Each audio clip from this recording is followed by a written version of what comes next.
The room was silent. Velvet chairs, chandeliers, polished boots, all waiting. The president stood at the podium, his voice steady. For exceptional service in Afghanistan, I could feel my uncle shift in his seat 2 rows behind me, the same man who once laughed when I enlisted. Commander Elaine Whitman. Applause erupted. Cameras flashed. I rose. My uncle's face turned red, not the proud kind of red, the kind you get when you've run out of excuses. He looked for a way out, but there was none, not anymore. No desk job could hide that. My name is Elaine Whitman, U.S. Navy Commander, Intel Division. But to my family, for the longest time, I was just the coffee girl. It started small, like it always does. Jokes over holiday dinners, side glances. My uncle, a former Marine, would always be the loudest voice in the room. "You joined the Navy," he barked when I first enlisted. "What are you pushing papers in an office somewhere?" That became the running gag. Oh, Elaine's saving the country one spreadsheet at a time. Careful, she might drown in paperwork before the enemy gets to her.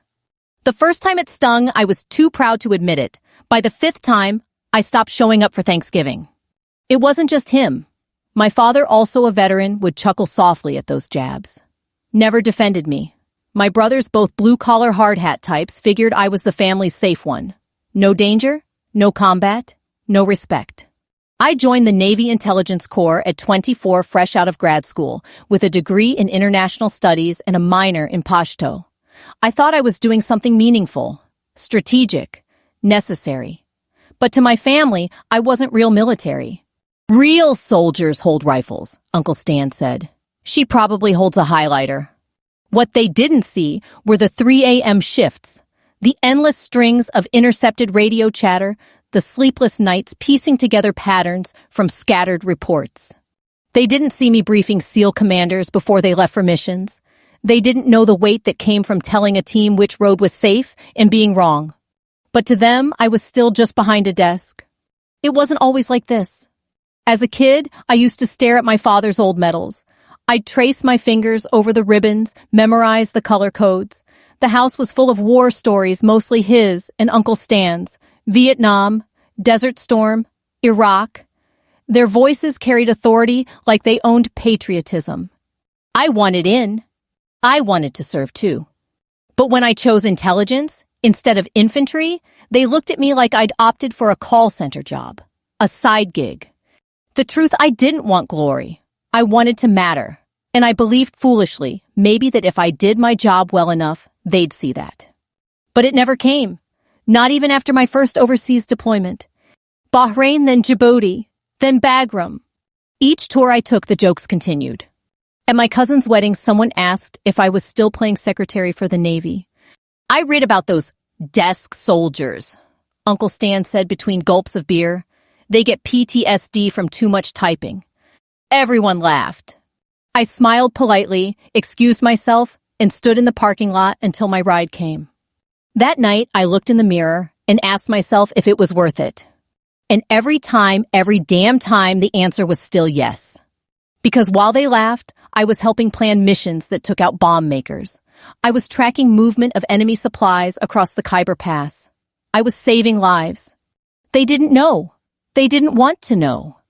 And maybe that's what made it worse. I didn't need a medal. I didn't need headlines. I just wanted one of them. My father, my uncle, anyone to say, "She matters. She's one of us." It never came. Not until the day the president called my name. But that's getting ahead of the story. You need to know what came before that stage. That applause, that awkward silence. Because behind every ceremony is a war no one talks about. And mine started in silence. With a uniform they never respected. And a desk they never understood. I didn't start out wanting to prove anything.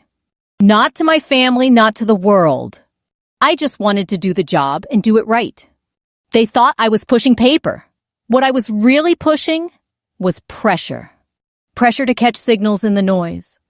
Pressure to flag the wrong movement before it cost someone their life. Pressure to know, with sickening certainty, that if I missed something, a soldier wouldn't come home. I'll never forget my first major assignment. It was 2011 Bagram Airfield, Afghanistan. Inside a converted shipping container, 6 of us sat shoulder to shoulder with flickering monitors and instant coffee. I was the junior analyst, which meant I got the worst chair and the most midnight shifts. But I loved it. Every night we combed through drone feeds, satellite intel, human chatter, SIGINT, intercepts, trying to connect dots that didn't want to be connected. It wasn't glamorous. It wasn't loud. But when a convoy avoided a roadside IED because I saw a pixel out of place on a heat map, I slept a little easier.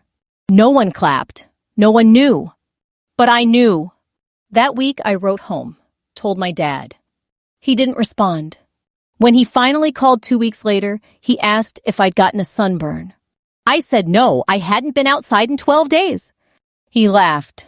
Well, I guess war's changed since my day? Yeah, it had. And I had too. My body adapted. Eyes always scanning brain, always analyzing. Sleep came in fits. I started dreaming in grayscale. I learned how to read tone from a 3-second clip of Arabic dialogue. I stopped reading the news, it was always behind.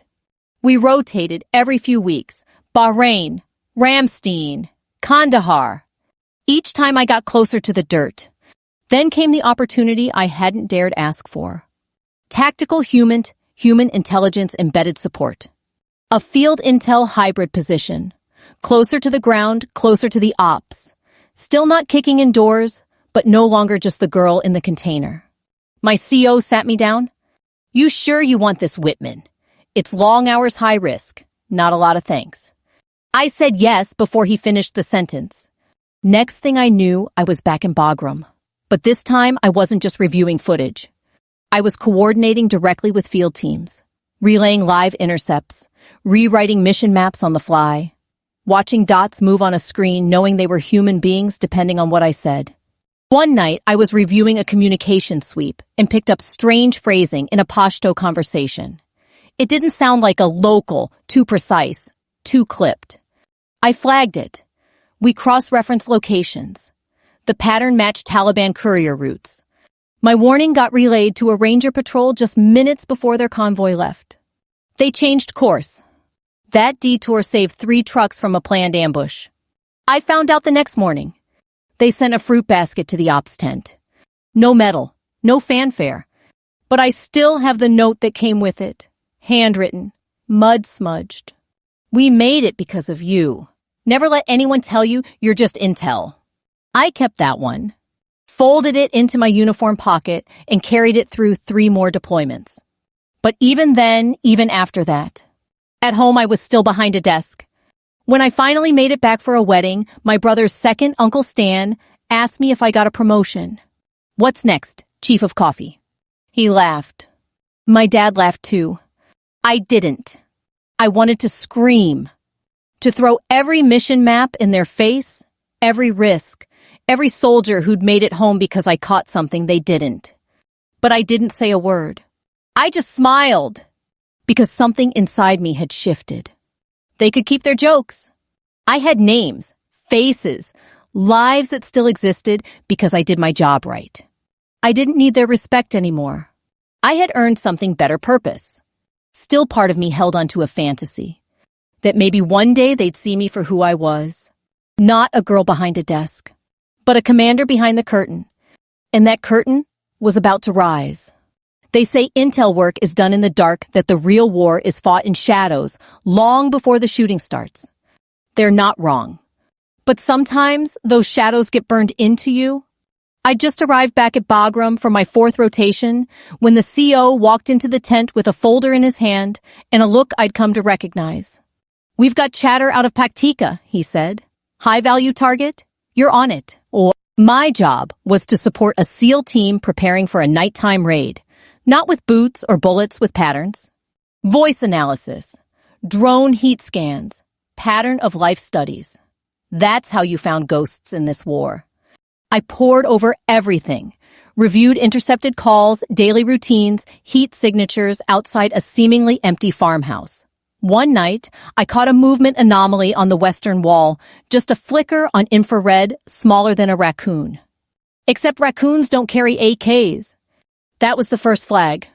The next came when a courier passed through the village carrying a burner phone linked to a known safe house in Pakistan. And the third, a children's soccer match, was postponed 2 days early, something that hadn't happened in 6 months. Locals knew something. They always knew something. I updated the strike plan, moved the extraction zone a kilometer east, advised insertion under heavier cover. The SEAL team lead call sign, Viper 1, looked over the map I handed him. "You sure about this, Commander?" he asked. I nodded once. "It's not what I see that matters. It's what they didn't want us to see." He grinned, tapped the map. "All right, let's make it messy." I didn't sleep that night. I stayed in ops, watching the feeds. A row of monitors flickered in the dark. My ears were tuned to every breath, every hushed footstep. At our 300 hours, the SEALs moved in. The target was there and armed. They met resistance. 3 minutes of pure chaos. But they made it. No casualties. One detainee. Intel gathered on site, linked to 4 other cells across the border. The entire base erupted when the feed cut back to home base. And for a brief second, I thought maybe this time, someone from home might see it, feel it, understand what I was part of.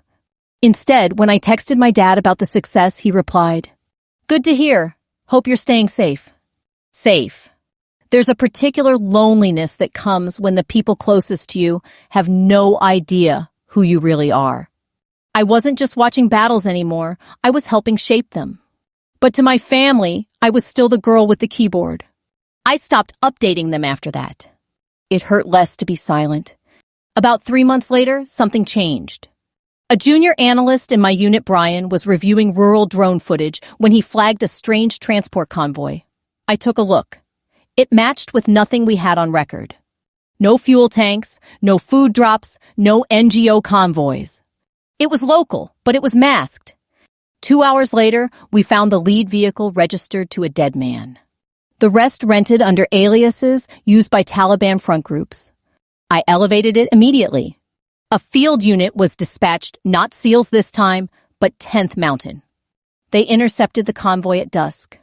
Inside the trucks, thousands of pounds of ammonium nitrate packed alongside copper wiring. Enough to build dozens of IEDs. Brian got a commendation. He deserved it. I got another shift the next night. No ceremony, no speech. But when Viper 1 came by the next week to prep for his next mission, he saw me still at my desk. "They working you 24/7 now, Commander?" he joked. I smiled. "Intel doesn't sleep." He stopped, looked at me dead serious. "You saved more of my guys than I can count. Whatever they're paying you, it's not enough." That moment meant more than any plaque on a wall.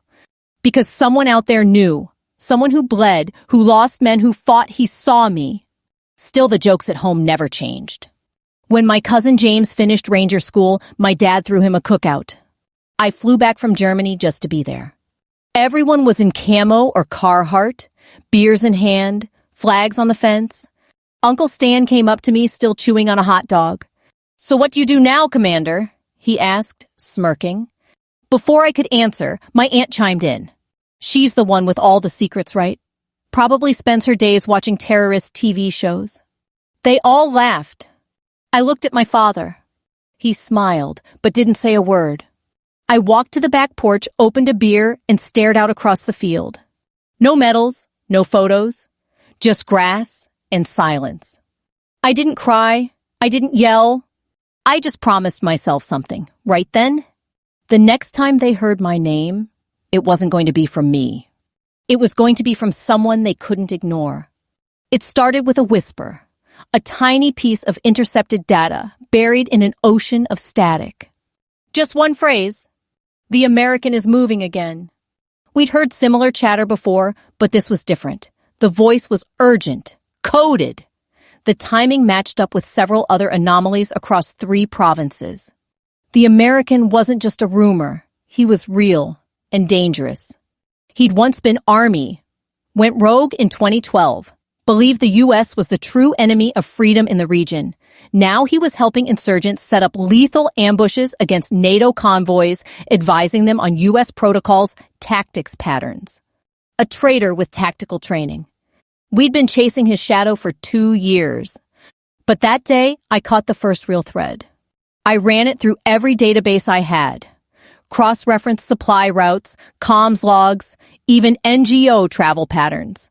And then buried in a food distribution manifest was his alias, hidden among 10 other fake names. I froze. Because if I was right, he was heading to Jalalabad, and he wouldn't be alone. I alerted my team lead.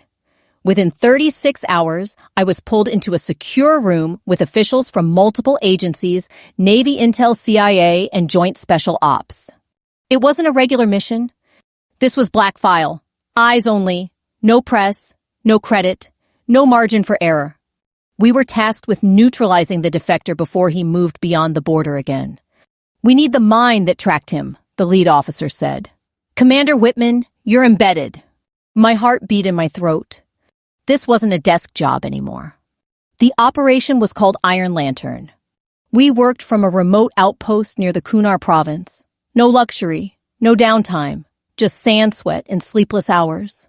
I coordinated directly with strike planners and recon teams, used a mix of SIGINT and HUMANT to triangulate our target's next move. He changed vehicles constantly, never used the same satellite phone twice, traveled in convoys designed to mimic civilian aid groups. But patterns always leak. He trusted one driver, an older Afghan, who wore the same color scarf in every aerial photo, no matter the day. That scarf was his weakness. I keyed in every image, ran AI-assisted overlays. Within 48 hours, we traced 6 weeks of movement and narrowed his route. That's when it happened. A NATO supply route, Route Vermont, was flagged for high risk. I double-checked everything. The defector wasn't just traveling.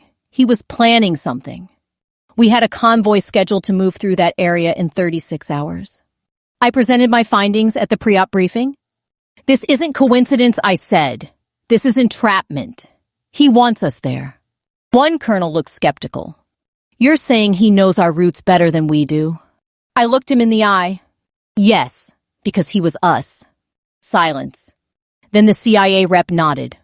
We reroute, pull the convoy, go dark. The op was greenlit. We intercepted the target 2 days later. He was armed, guarded, and caught completely off guard. He never made it past the perimeter. In the rubble of his hideout, we found maps. Dozens of them. They weren't just planning an ambush. They were building a network. The maps had U.S.-based schedules, shift rotations, troop strengths. He hadn't just defected, he'd become a strategist. And we stopped him. No shots fired from my end. No boots on soil.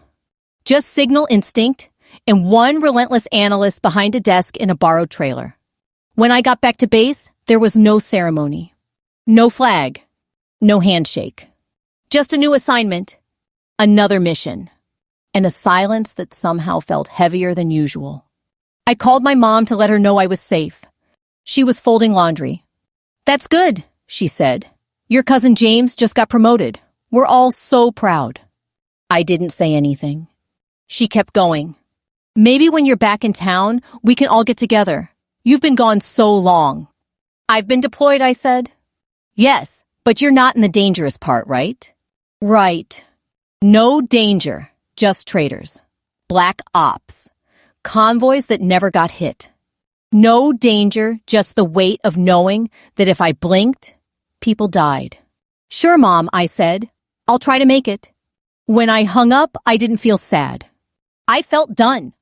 Not with the work, that still mattered. But with the hope that they'd ever really understand. A week later, I got a handwritten note from a deputy director at the CIA. I still have it. Whitman. One of the finest analytic minds I've seen in 20 years. Quiet victories are still victories. The right people know what you did. And they did. The right people. The ones I served with. The ones who stayed alive. The ones who fought without ever seeing my face. I wasn't looking for thanks anymore. I was preparing for whatever came next. And I knew deep down, the day was coming when the rest of the world would know my name too. You learn to live with silence out here. Not the peaceful kind, not the kind with trees and soft breezes. The kind that comes after static, after a voice goes dark, after a name doesn't show up on the return manifest. That kind of silence. His name was Brian Keller, 27, brilliant analyst, quiet, listened more than he spoke. He was the one who spotted that Taliban convoy I told you about. 2 months after that, a mortar hit the far side of base near the comms trailer. Wrong place, wrong moment. He was gone before they could even call med-evac. No warning, no goodbye. We held a short service, 10 of us, huddled in a windstorm. No family, no flag-draped coffin, just a folded picture his girlfriend had sent him and a worn-out pair of boots no one could throw away. Afterward, they offered me 2 weeks' leave. I declined. There was too much left to do. And maybe I didn't want to go home. Because going home meant answering questions from people who didn't understand. It meant smiling at relatives who thought Intel was just reading emails in air-conditioned buildings. It meant sitting at another cookout while my uncle told another joke about desk soldiers. So instead I stayed. And I worked. The thing about grief is that it's quiet until it isn't. At first, I just worked more hours. I was always the last to leave. Ate dinner from MREs and vending machines. Then I stopped sleeping. The base psychologist called it subclinical PTSD. Said I was displaying signs of detachment, hypervigilance, emotional flattening. He wasn't wrong. But I didn't want a diagnosis. I wanted Brian back. I wanted one less empty chair in the ops room. And deep down, I wanted anyone back home to notice. Not the medals, not the missions. Just me. Instead, the letters stopped coming. The calls from my father got shorter. My mother sent me a birthday card with a $10 gas station gift card and a sticky note that said, "Maybe you can buy yourself a coffee. We know how you love your job." I stared at it for 10 minutes. Then I threw it in the burn bin. It wasn't bitterness. It was clarity. I finally understood that I could save lives, stop traitors reroute entire wars, and still be invisible to the people who raised me. And maybe that was okay. Maybe I wasn't doing this for them anymore. Maybe I never had been. But letting go of that last sliver of hope that they might someday look at me and see what I'd become hurt more than any mission I'd ever worked. I sat in the bunk that night staring at the ceiling, thinking of Brian, thinking of the silence. And I whispered one promise to myself. You keep going. You keep doing the work. And one day, someone who matters will call your name. I didn't know how. I didn't know when. But I knew it would come. And when it did, it would be loud enough for everyone to hear. It happened on a Wednesday. I hadn't even unpacked my bags yet, just back from my final deployment. 6 years in 5 countries, 3 embedded assignments. I'd seen more maps than birthdays. I was sitting in the narrow office they gave me at the Pentagon when the call came. Commander Whitman, the president, would like to meet with you. At first, I thought it was a prank. It wasn't. They sent a car the next morning, black silent, the kind that made neighbors peek through blinds. I wore my dress whites. Ironed them twice. The room was smaller than I expected. Elegant but quiet. Inside were a handful of other officers, Marines, Army, Air Force, all of them recipients of commendations I'd only read about in news reports. I assumed I was there to brief something. Then the doors opened, and the president walked in. "Good morning," he said, shaking each of our hands. "Today we honor stories that haven't been told loudly enough." He looked at a folder, then back at the room. For exceptional service in Afghanistan, for strategic command in joint operations, for prevention of loss of life in classified missions, and for excellence in intelligence analysis. Commander Elaine Whitman. There was a beat, then applause. Loud, sustained. I stood, moved toward the podium. Time slowed. And there in the second row, dressed in a suit too stiff for him, sat my father. Next to him, red-faced squirming like he was being grilled under desert sun, was Uncle Stan. I hadn't invited them. The department had. My father looked stunned. His hands were folded too tight, like he didn't know whether to clap or hide them. And my uncle, He looked like he was trying to disappear. I walked across the carpet. The president extended his hand. You saved lives, Commander. The kind of work most Americans never hear about but should. I shook his hand. Thank you, sir. The press cameras flashed. Reporters scribbled. My name echoed across that chamber like it belonged. And in that moment, that single impossible moment, every joke, every dismissal, every look that said, she's just behind a desk melted away. Because no desk job could do what I'd done. And now, there was no hiding from it. After the ceremony, I stepped into the hallway. It was quieter there. My father followed me out. He stood awkwardly, hands stuffed in his pockets. I didn't know, he said finally. That's because you never asked. He nodded slowly. We were proud, you know. Just didn't understand it. I didn't say anything. I didn't need to. That silence said enough. Then Uncle Stan stepped forward. His mouth opened, then closed, then opened again. I always thought you were just... He trailed off. I waited. He swallowed. Turns out I didn't know a damn thing. I gave him a long look. You still don't. And I walked past him, heels clicking sharp against the marble floor. That night, back in my hotel room, I sat with the medal still in its box on the nightstand. I didn't call anyone. Didn't post it. Didn't even text my brothers. It wasn't about the applause. It never had been. It was about the silence that came after, and knowing I'd finally filled it with something that couldn't be ignored. I didn't need my family to get it anymore. I had stood in front of the highest office in the land and had my name spoken with reverence. That was enough. No, it was more than enough. Because now, they'd never be able to pretend they didn't know who I was. A year later, I was back in my hometown. It was early spring, the kind of weather that tries to pretend winter wasn't just there, even though the wind still carried a bite. I hadn't planned to stay long, just enough to check on my mom, handle some paperwork, maybe drive past the old high school once for nostalgia's sake. But word got out. Small towns don't keep secrets. And sure enough, my father invited the whole family over for a welcome-back dinner. I almost said no. But something in me, call it curiosity, call it closure, said yes. When I walked in, everything was exactly the same. Same wood paneling, same hallway photos, same set of old war medals lined neatly on the mantel. And same voices, too. My brothers were arguing about truck tires. My aunt was setting down a tray of deviled eggs. Uncle Stan stood in the corner, beer in hand, telling some story that ended in him being the hero. For a moment, I felt like nothing had changed. Until it did. My father cleared his throat. Everyone turned. He stood up holding a glass of iced tea. Before we eat, he said, I'd like to say something. He looked directly at me. I didn't always understand what you did, Elaine. Maybe I didn't try hard enough to understand it. But I know now. He held up the newspaper clipping, the one with the photo me in uniform shaking hands with the president. This isn't just a proud moment for you. It's for all of us. You served this country with more courage than most of us ever will. And I'm sorry it took us so long to say that. The room was still. Then slowly, Uncle Stan raised his glass too.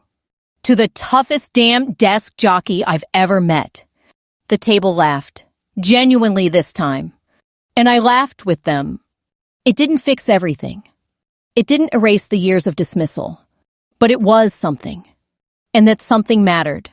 After dinner, I stepped out onto the porch. The night was quiet. Stars overhead. Crickets in the grass. I stood there for a long time, thinking about everything it took to get here. Not just the missions, not the secrets, but the silence, the rejection, the invisible battles I fought in the spaces between the official ones. And I realized something. Revenge doesn't always look like fire. Sometimes it looks like a headline they didn't expect. Sometimes it sounds like your name in a room where it was never supposed to be spoken. Sometimes it's just walking into a room full of people who once doubted you and watching them struggle to catch up. I didn't need their approval anymore. But now that I had it on my own terms, I could let go of the weight I'd carried all those years. I went back inside, hugged my mom, said my goodbyes, and drove off into the night. 2 weeks later, I was back in D.C., sitting behind a different desk. Same job. Same war. Just more eyes open now? A young recruit knocked on my office door. Nervous, holding a file she'd accidentally misrouted. Sorry, Commander. I didn't mean to interrupt. I smiled. You didn't? Come in. She handed me the folder. It's funny, she said quietly. I used to think intel was boring, but it's not. I looked at her, really looked at her, and saw a piece of myself in that moment. No, I said. It's not. She nodded and left. And I sat there holding that file, thinking about how far I'd come. I wasn't just part of the system now. I was shaping it. And no one, not a father, not an uncle, not even the ghost of silence could take that from me. I reached into the bottom drawer, pulled out the old field note from the SEAL team. We made it because of you. Never let anyone tell you you're just intel. I read it again, smiled, then got back to work. Let them laugh. Let them doubt. Let them say she just sits behind a desk. Because I know what I've done. And no desk job could hide that. If this story moved, you share it with someone who's ever been underestimated. Because behind every quiet role, there's a story worth saluting. Subscribe for more true-to-life tales of courage, grit, and redemption told straight from the front lines.